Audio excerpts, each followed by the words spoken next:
हे गोड तेल म्हणजे शेंगदाण्याचं प्युअर शेंगदाण्याच्या तेलाची बाटली आणि ह्याच्यात रामबंधू लोणचं मसाला टाकलाय आणि आता हे गार होऊन द्यायचं. ह्याच्यात टाकायचं, ह्याच्यात लवंग टाकली, मिरे टाकलीत, मेथी टाकली, लसूण टाकला, हळद टाकली, मोहरी टाकली, शेंगदाणे टाकलेत, मीठ टाकलंय आणि आता ते ह्याच्यात मिसळायचं गार झाल्यावर. माझा हे लोणचं आहे का 3 वर्ष राहतं. आज 3 वर्षीचं माझ्याकडे अजून आहे. आता पुढच्या वर्षी करायचं नाही, त्याच्या पुढच्या वर्षी करायचं. आज कालपासून झालं ह्या लोणचाचंच काम चालू आहे. त्या फोडी करून ठेवल्या काय पुसून निसून, पण ह्या फोडी जरा लय उशिरा घातल्यामुळं पिवळ्या झाल्यात आहे ह्या आणि जास्त आंब्याला पाड लागला होता. आणि ह्या बघा पांढऱ्या फोडी, ह्या आंब्याला लय जास्त पाड लागला होता. ह्या फोडी आणि ह्या फोडी एका आंब्याच्या आणि ह्या एका आंब्याच्या आहेत. आता हे तर नाचणारच नाही, पण ह्या लय पिवळ्या फोडी येतात. काय होतंय काय नाही बघू आपण.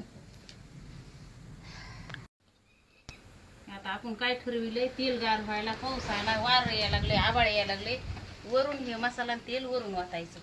आता एवढा टाईम नाही, लय आभाळ ते आलंय, पाऊस येण्याची शक्यता आहे आणि त्याच्यामुळे काय करायचं, सगळ्या बहिणींनी ते मसाला तेल वरून वाटायचं. आधी आपण असंच भरून त्यात कालवायचं होतं, पण ते काय झालं, तेलच गार व्हायला लवकर. आणि गणेश गणपती माझा चांगला खर होऊन दे आणि गणपतीचं नाव घेऊन खर भरावं लागतं. 3 वर्ष खर नाचत नाही.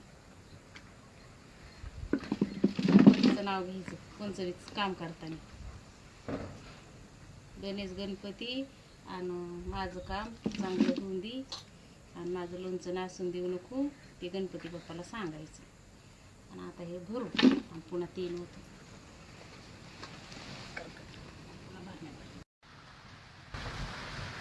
बघा आता हे शेंगदाण्याचं तेल आणि त्याच्यात रामबंधू लोणचं मसाला कडवून घेतलंय.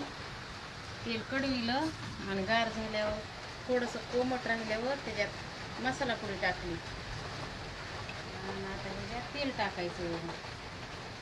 आधीच तेल टाकायचं होतं, पण तेलच गार व्हायला नव्हतं. आमच्या इकडे डबल पाऊस सुरू झाला. आता हे वरून जरी टाकलं ना आपण तरी हे सगळं बुडापर्यंत जातं.